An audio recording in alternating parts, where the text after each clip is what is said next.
What's good, man? What's good, man? Listen, man, real freaking quick. What I want to do, I'm about done with this PT. Actually, I got the head on, everything pretty much loaded up. But what I'm finna do is, install my coolant now. But in the process of installing coolant, you need to try to bleed it or get as much air out of the system as possible, so your cooling system can be efficient. So now I know it's countless videos out there on how to properly bleed the PT Cruiser, but because I get asked these questions a lot, I figured I'd do my own video. So what I have here is my bleeder valve. So I'm gonna use my bleeder valve. Now you don't have to use this. This is a tool that I use that help make the bleeder process faster and more efficient.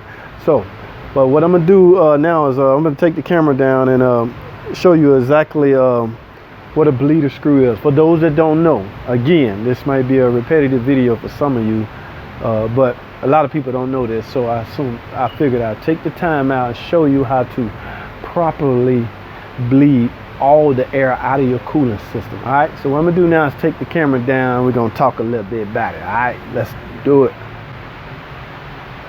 Okay, what we have here, as you can see, this is the bleeder valve right here. It's this little, let me try to zoom in down here on here.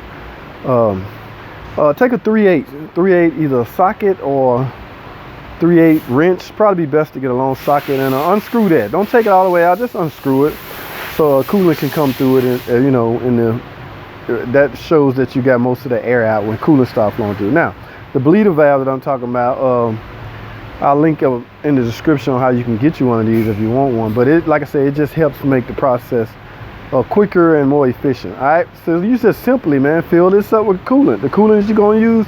Now the coolant I'm using, like I say, I'm here at I work with Mopar, Chrysler. So a lot of our parts that we use are Mopar. So this is the coolant I'm using. I mean, you can use any coolant of your choice, but this is OEM coolant, so this is what we use. Just pour this in, man. Just keep pouring it in, fill it up until at your bleeder valve coolant start to flow out. When your coolant start to flow out, you pretty much have removed all the air out of your cooling system. And so that's the goal, right?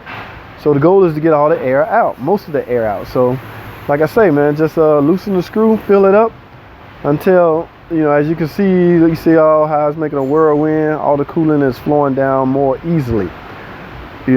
Hopefully the coolant is filled even through the heater core.